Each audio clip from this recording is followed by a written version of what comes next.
And I think to start off, we've got a couple of slides.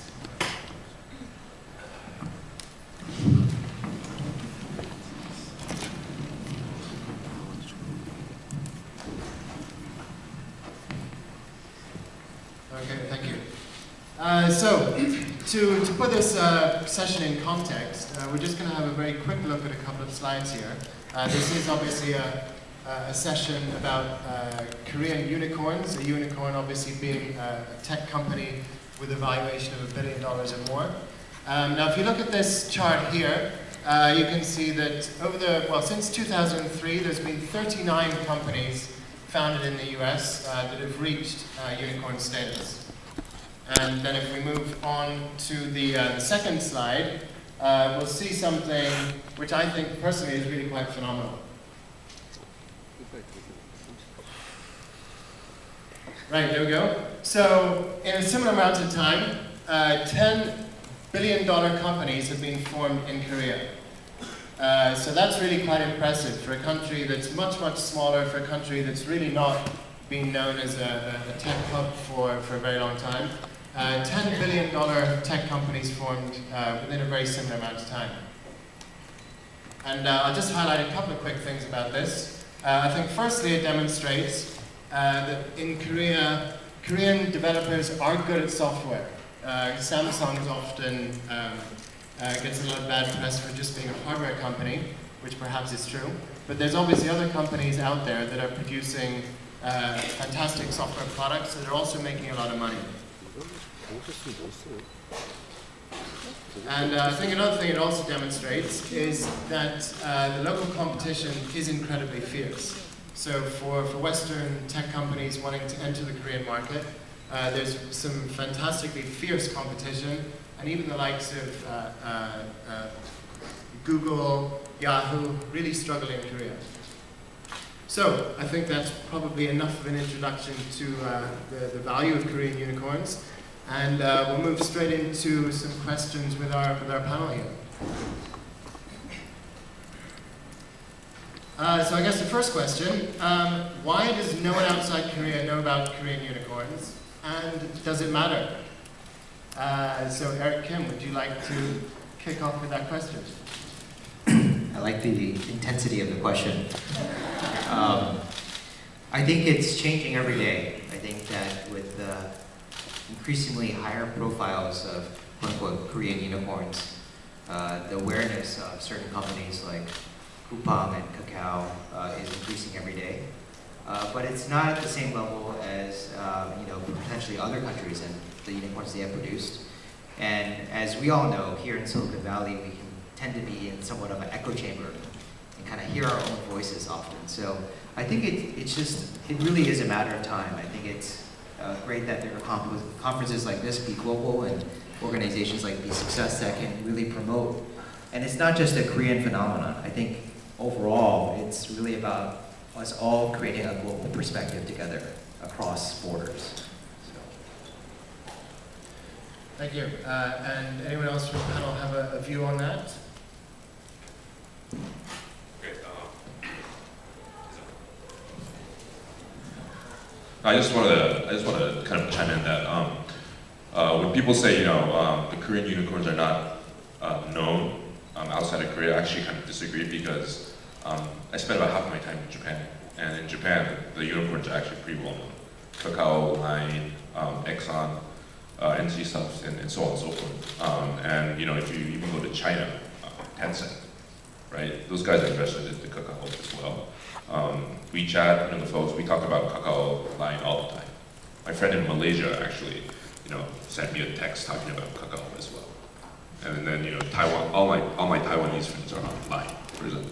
So if you think about, whether or not they're well known here in the Valley, it's probably, they're probably not. And I think there are several things that we can do, as Eric mentioned. I think it's a matter of time as well. But if the question is how well known are they outside of Korea, I actually think, especially in the mobile space, because the Korean companies do have an advantage, I think the foothold has become much stronger. And I think the future is pretty promising as well. And Jay, why is it, do you think, that Korean unicorns are not that well known in the US or Western markets? I'll probably disagree a little bit because maybe I'm drinking the Kool-Aid here, but just to give you a little history. So when we've been tracking, so historically we've always believed that innovation is global, and there's specific pockets of markets like Korea that are evolving very quickly. And I think probably around the same time that we really started ramping up some of our seed sort of investment initiatives, probably around 2008, 2009, is where there's a lot of emergence of, I call it, consumer-driven sort of market leadership position type companies, such as the ones we talked about, Coupang, Kakao, and others. And I think even here in the local markets, if you talk to, I mean, again, maybe this is a little bit of an echo chamber thing, but if you talk to any of the major firms here, they're very well aware of the specific sort of success points of like how Kakao has kind of emerged and how Line and Coupang's emerged, and they're very sort of eager to kind of say, hey, look, if you ever see these companies at some stage of growth, please let me know. I think I keep hearing that repeatedly, and I think that's part of the sort of excitement that we see in, I guess, kind of a market. I think there's a previous slide, I think maybe one of the other panelists described where, Korea has 15 million people basically, and the fact that you can generate this kind of revenue and usage and growth is pretty phenomenal. It's almost like a David and Goliath sort of concept. I think that's a little bit of the excitement that we see, because that's sort of the ethos of what an entrepreneur is you're fighting against all the odds. I think Korea sort of is that hotbed of innovation. I think people are starting to see that more. And what do you think it is about the Korean market that lends it to being able to support these enormous companies? I mean, we saw in the slides a couple of minutes ago that Korea is really high on downloads and revenue on Google Play. What is it about Korean people or the Korean market that's letting this happen? Changseong. Yeah, I think the biggest characteristics of Korean market is something happens really quick. So I think it's because Korean market is very homogeneous market. People share the same culture. The viral effect runs really quickly, mouth to mouth. So and there's people share the same culture, same language. So that's what makes Korean market very quick, and that contributes a lot to early adoption of new technology. And yeah, I think so.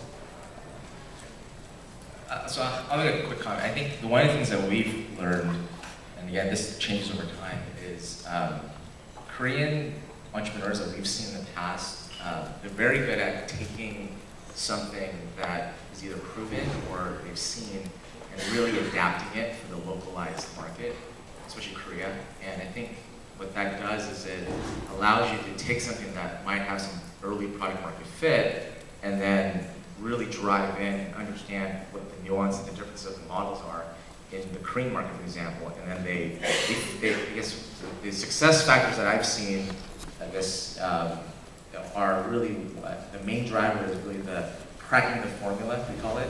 And they figure out how you crack the code and they repeat and they rinse and it's the classic sort of lean startup mentality. And Koreans do that exceptionally well, what we've seen in sort of some of the companies that we've invested in. So that's something to think about. I would just add, I think everyone is pretty familiar with a lot of the macro statistics around Korea, the population density, the internet penetration, the mobile subscription penetration being over 100%, the GDP levels being quite high per capita. What I have observed recently, because we specialize in consumer technology investing, where it's really about consumer love, customer love. Do customers love your product? And perhaps it's cultural. I don't think it's just Korea, but when I go to Korea, I'm always impressed by how great of a focus there is on customer service. And capturing that customer love is something that I've seen time and time again that technology startups have been able to do. And when you take that level of just intense willingness to find a way to please the customer, and you bring that out to the global context, immediately there's a step function, kind of greater focus on the customer, and that leads to, I think, better products over time as well, or differentiated products, which has been quite impressive for me to see. Can I just add something from an investor's perspective?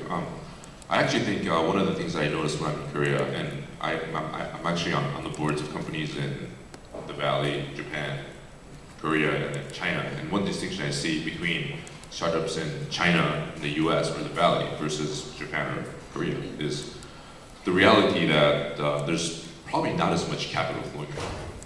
So what happens is, as a result, and this is probably not the sole reason why, but a lot of Korean companies, they start thinking about monetizing very early in the stage, which is a very realistic option, which a lot of people pursue for various reasons. I don't necessarily think that monetizing quickly and growth are mutually exclusive. I think they can kind of go hand in hand together. But I also believe that when people start, or companies start thinking of monetization very early, sometimes you have to sacrifice scale. And I was actually in LA yesterday, and I was talking to some folks in LA, and that's exactly what they were saying as well. There's not enough capital in LA, so we got to monetize quickly in order to survive, yada, yada, yada. And I think that is one of the realities that a lot of folks in Korea, as well as Japan, are facing. And that's, I guess, one of the reasons why that kind of phenomenon happens. I think it is changing very quickly, but one of the reasons why, the things that we were kind of talking about, I think that's one of the reasons why. That's probably spot on, because I hear we spend a lot of time mostly on seed, and we hear more so from some of the entrepreneurs, for example, in Korea, that say, well, we don't really need that much capital, because now we're self-financing the revenue. And really, the bigger question is sort of, how do you optimize for real network effect growth? And I think it's great that you're being really scrappy, but I think if you compare that in relation to some of the companies here in the U.S., people are going for the moon.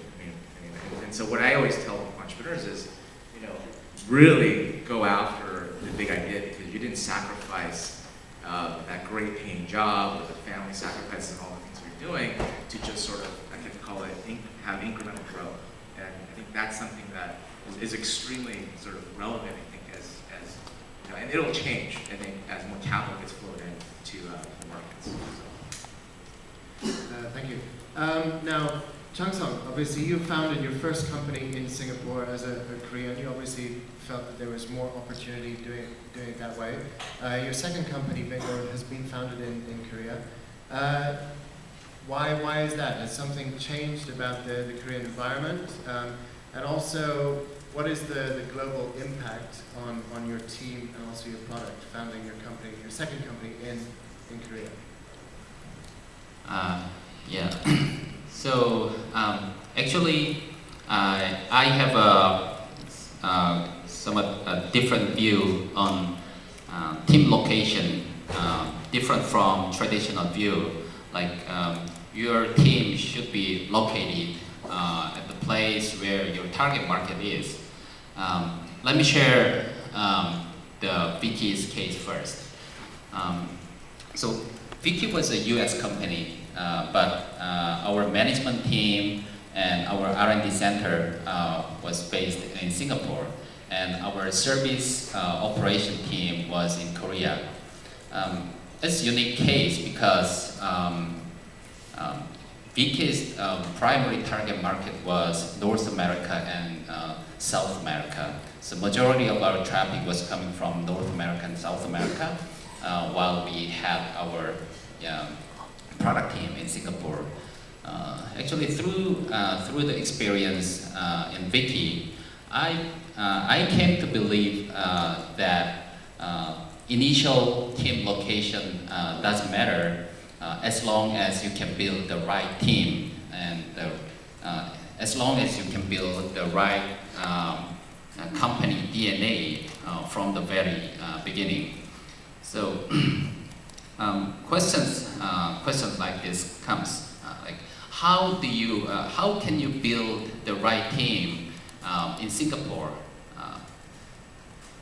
while your target market is North America? So actually, Singapore was one of the best places for Viki to build a truly international team. So our R&D team was in Singapore, but the interesting thing was that less than 10, we had about 40 people in Singapore, but less than 10 people were Singaporeans. So all the rest, they came from US, Korea, Japan, Southeast Asian countries like Vietnam, Indonesia, Philippines. Our product team consists of engineers from India, Hungary, and very, very diverse international team. And so looking at the Viki's business concept, building international team was very crucial. And we think our attempt was very successful. And I'm trying to do, through my current startup, Bingo, I'm trying to do the similar thing in Korea. So, and the reason why I believe Korea is one of the best places for building global business is like,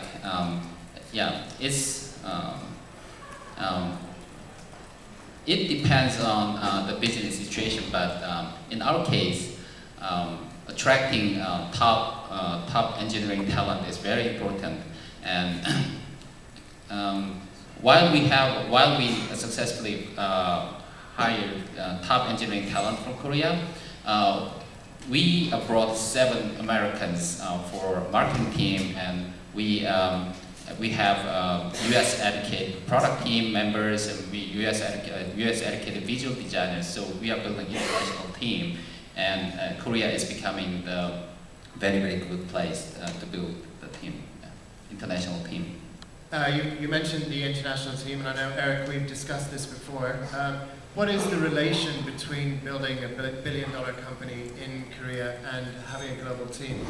We've mentioned, the likes of Kakao and Coupang. Now, most of their revenue is from Korea, but how much does having a global team and mindset impact on their success? I think it's, if you walk into Kakao today, if you walk into their offices, you would, aside from the blue being yellow, it would be very similar to if you were to walk into Facebook's offices. So everyone is on a first name basis. Titles aren't important. Titles are essentially bankrupt in many ways. They're trying to get rid of it. The collaboration, the engineering styles is an agile. And so that kind of culture is very much impacted by the time that the team spent in the United States. And some of the key management are fully bicultural, bilingual, having spent time abroad. Look at Coupang's case as well. The CEO, Bom Kim, grew up in Korea, but also spent a significant amount of time going to school overseas in the US. Did startups here in the US as well. Then went back to Korea. He dropped out of Harvard Business School to start Coupang in 2010. And so that kind of global perspective and experience set, I think, has been hugely helpful. Even the startups in Korea itself, not necessarily all of them are started by people who have spent time overseas, but they often have spent time at multinational corporations, McKinsey's, BCG's, other global tech companies, Google, in Korea. And so taking some of those learnings over.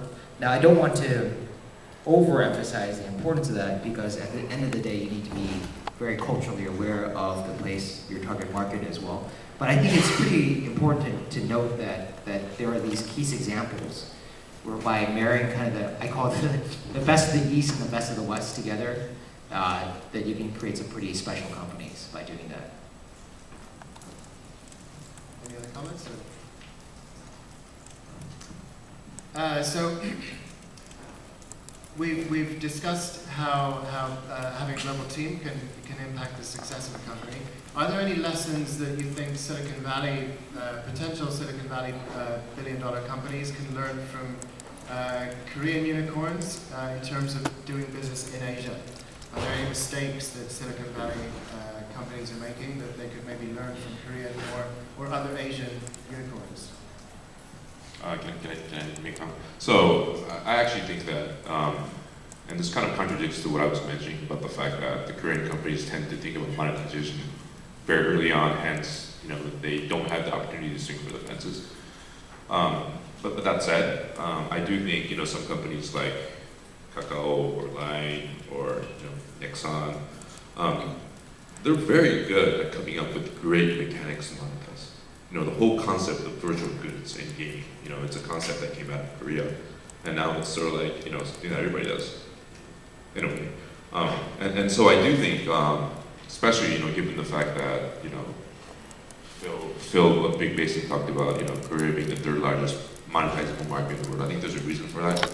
It's a smaller market, although people are paying money, and these companies are really good at figuring out how to encourage people to pay it as well. And from a mobile, if not, a monetization perspective and creating new ways to monetize, I do think a lot of companies here in the Valley should learn from how the Korean top performing companies are doing it.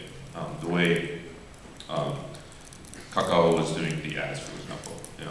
Line is doing something very similar in Japan, and they're making a whole lot of money doing that as well. And a lot of ways, monetization is being done. Obviously, there is a local aspect that has to come into play. However, the key concept is very much transferable.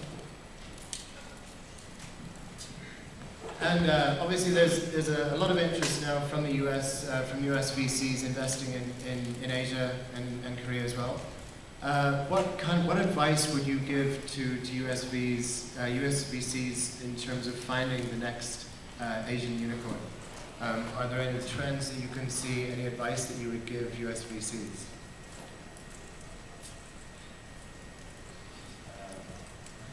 I don't know how to answer that, because we invest here, so we're trying to keep our own dog food.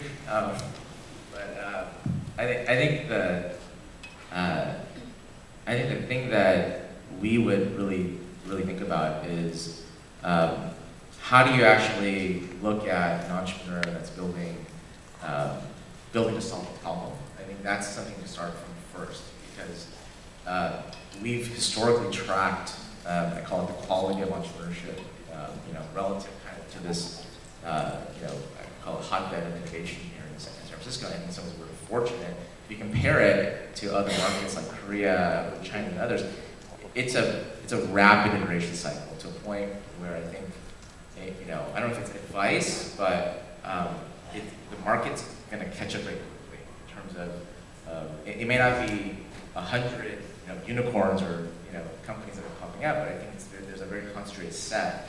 I think that set just evolves over time because with information access and ability to really build towards, I call it, some competitive advantage. I think the disadvantage that U.S. investors have is they don't spend enough time looking outside of the U.S. markets, because I think in some ways VCs here on Sand Hill Road are a little bit spoiled, because why would you go outside when the next WhatsApp or the next Uber is here, right? Like, you don't need to, but the downside is that it's a very competitive market. We've seen it, as we're, in some ways, as from a broader perspective, venture has changed because capital is commoditized. So this is ultimately for us a services business, and I think the people that really understand that are sort of the next wave of, I call it, managers that are going to be coming out and really understanding what the entrepreneur needs. In many cases, they're former entrepreneurs that come and really try to help in all avenues.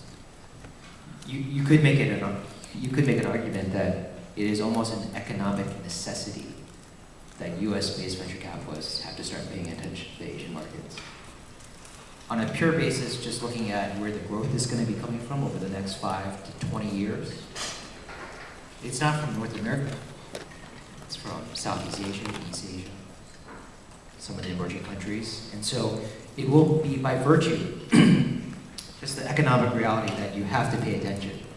And you have to figure out a way to either invest there or have your companies pay attention to that region to capture that growth. Because it's not coming from here. I mean, there will always be great companies that are solely focused on the North American market, don't get me wrong. but to compete in the global landscape, it's gotten to the point where, you know, over 60% of smartphone penetration or growth in the future is going to be coming from Asia. Over 80% of growth for a lot of the North American tech companies like Facebook, Google, etc., is going to be coming overseas. And so I think it's just an economic reality that US-based VCs, corporates, you look what Google did recently in Korea, their investment in the incubator park in Korea, I think that's quite significant. It will just be an economic reality that we have to pay attention and figure out a way to either partner, invest, or collaborate with Asian-based companies. Osuke, where do you see the next unicorn coming from in terms of either country in Asia or industry? In terms of Asia? Yeah. Well, I think the easy answer is, I mean, China, obviously, right? There's going to be a handful of unicorns coming out of China for sure. But I think more in the mobile space, you know, given the fact that with the open platform and whatnot, it's an opportunity. It basically means that the world is flatter. It's much easier to go cross-border.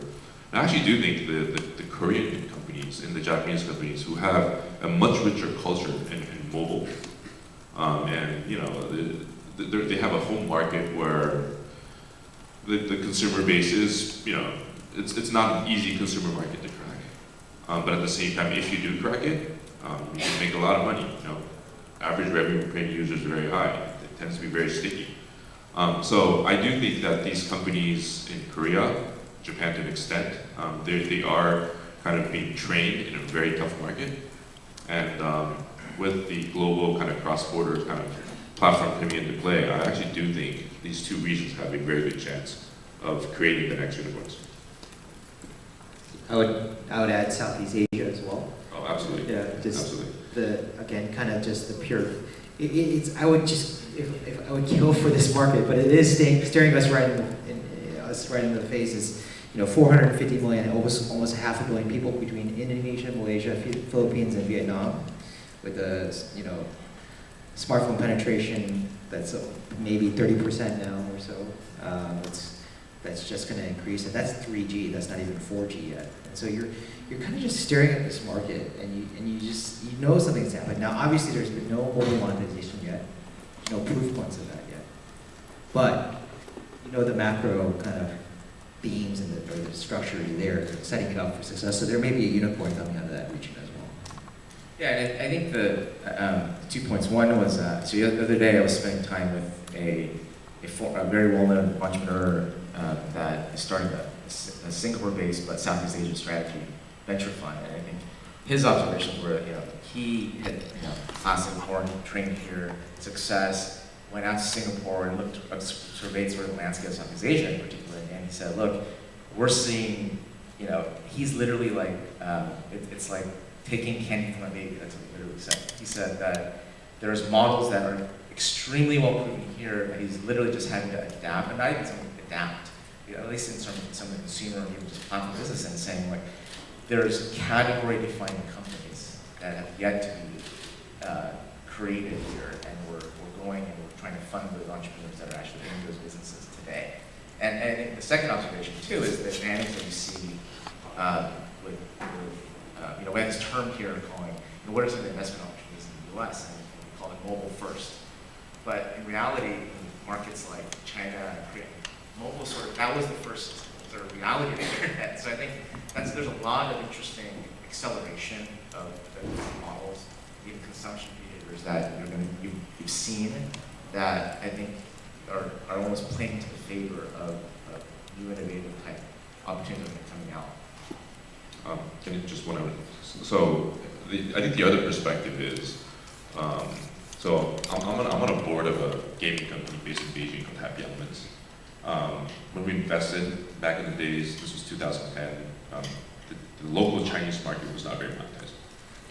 So what we did is we started monetizing in Japan, and then went to Taiwan, and partially Korea.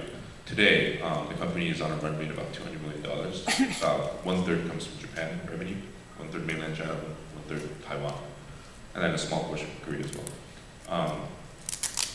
Yes, the head office is in Beijing, but is this company a Chinese company? Not really. In terms of headcount, you know, we're kind of scattered around as well.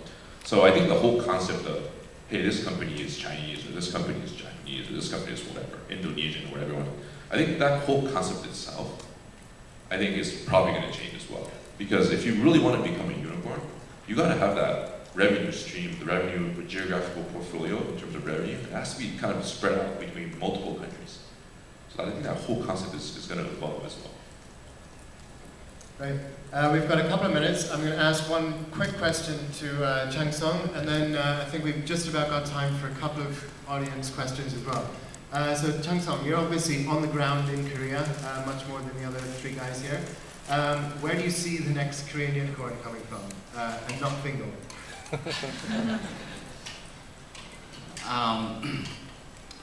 Rather than naming the specific names of companies like that, I think U.S.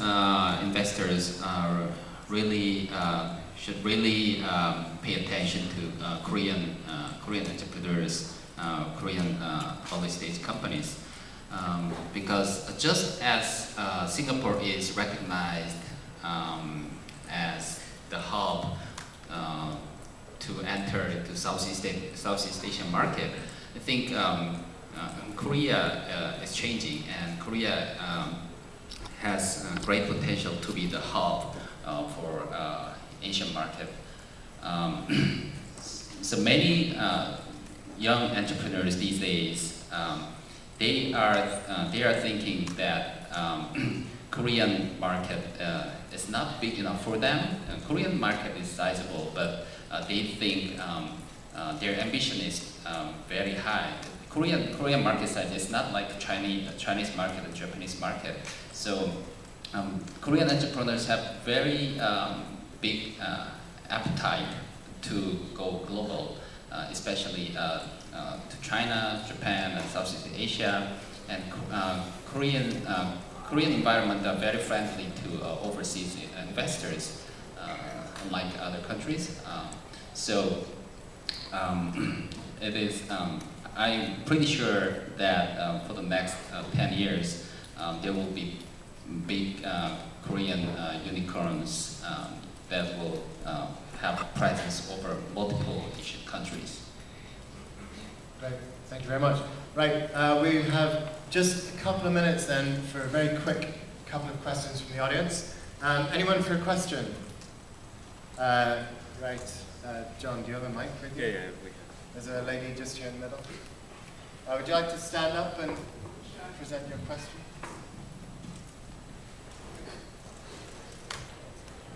Hi, my name is Lydia Schroeder from Boston. I have a question for Viki.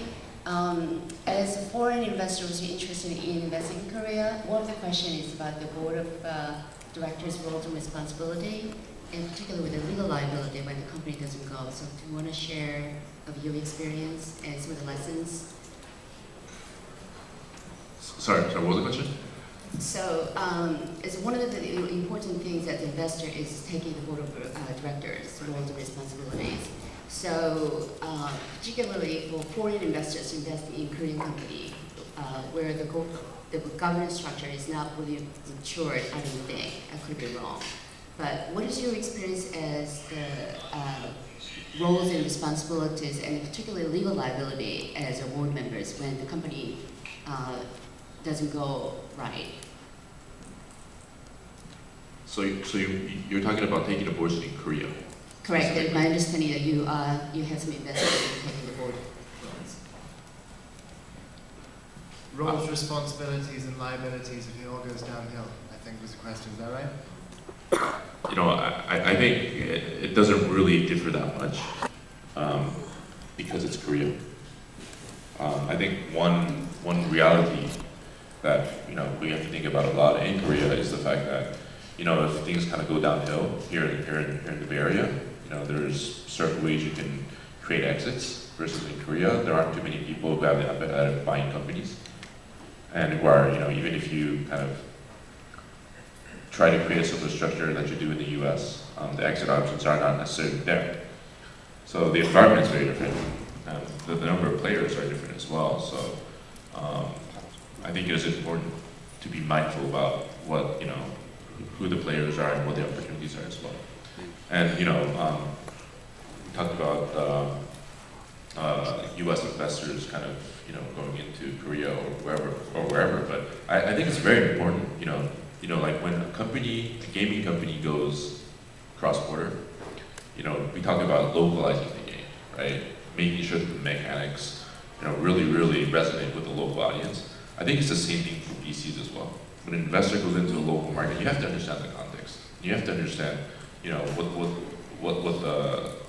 what the downside could be as well. And the reality is, in Korea, if the companies start going downhill, there's not a lot of capital. So fundraising will obviously become much harder, and then if you want to wind down a company, kind of sell it, that's going to be hard as well. So with that, you kind of walk in, and you just have to kind of deal with it. Thank you. And one more lightning quick question. Anyone? Okay. Yeah, if you stand up. There's a lot of talk about taking, the Me Too mentality, taking things from Silicon Valley, from the U.S. back to Asia. Have you seen any business models in Asia innovative business models that can be taken back here from the companies that you work with? Eric, I actually think that's exactly what's been happening, is that you look at a lot of the innovations in the consumer technology world, which is where I specialize, so I'll know that best. A lot of them were either started or really brought to scale in East Asian countries. So if you think about mobile gaming, or a lot of elements of mobile payments, you see what WeChat, Line, and Kakao are doing on the mobile messaging platforms today. People today think about mobile messaging in, I don't want to overgeneralize, but in North America they think texting or group chat. In Asian countries, it's calling taxis, it's shopping for groceries, it's doing peer-to-peer payments, it's doing local payments to your local vendor or your local merchant. And so in many ways, you have a 5 to 10 year outlook on what could be possible here in North America too, because of the advances in mobile in East Asian countries. And so I'd actually say that what I'm trying to do at least is to learn from all these developing trends and technological advancements and business model advancements that are happening in East Asian countries, and seeing how that could potentially be applied here in the United States. Thank you very much, panelists. Thank you very much.